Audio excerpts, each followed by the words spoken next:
ఒక్క రాముడే కాదు, ఆ రాముడిలో అటు వెంకటేశ్వర స్వామి కనిపిస్తున్నాడు, ఓ పక్క పాండురంగుడు కనిపిస్తున్నాడు, మరో పక్క ఉడిపి శ్రీకృష్ణుడు కనిపిస్తున్నాడు.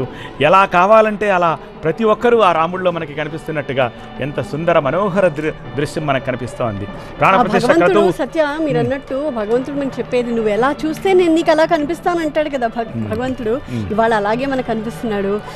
5 ఏళ్ల ఒక బాలుని ముఖంలో ఎంత పవిత్రత, ఎంత శాశ్వతమైన ఒక ప్రశాంతత గోచరిస్తాయి. అవన్నీ కూడా ఇవాల్టి మన బాలరాముని ముఖంలో ప్రస్ఫుటంగా గోచరిస్తున్నాయి.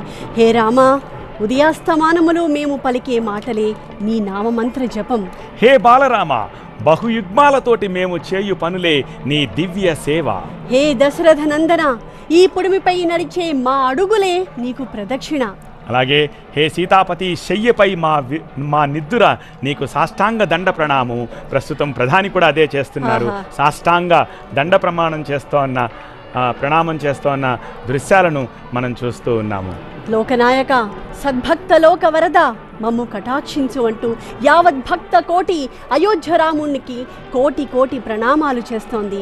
హే సుందర రామ, మమ్మల్ని అనుగ్రహించు, మమ్మల్ని కరుణించు.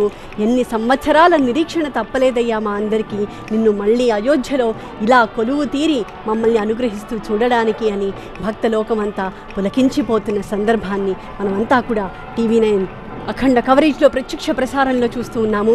సత్య, నిజానికి ఇందాక ప్రధాని మోదీ ఆ బాలరాముడికి హారతిస్తూ ఉన్నారు.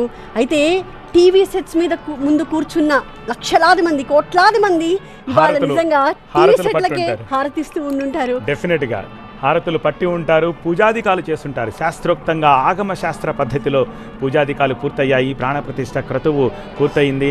ఆత్మ నమస్కారాలు చేశారు, అలాగే రాముడి చుట్టూ ప్రదక్షిణ చేశారు, ఆ తర్వాత సాష్టాంగ దండ ప్రణామాలు చేశారు. ఇదే కదా హిందువుల జీవితకాలపు కళ. అందరి చూపు, అందరి ఆలోచన, అందరి ఆసక్తి అయోధ్యపైనే. శ్రీరామచంద్రుడు తన జన్మస్థలంలో కొలువు తీరిన ఒక చారిత్రక మహిమాన్విత మహాద్భుత క్షణానికి ప్రత్యక్ష సాక్షులుగా మిగిలారు రామభక్తులంతా కూడా. మనమంతా కూడా అందులో భాగమే.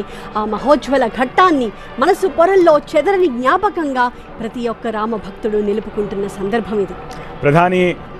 ప్రధాన పురోహితులు సత్యేంద్ర దాస్కి నమస్కారాలు చేసిన దృశ్యాలను చూస్తున్నాము.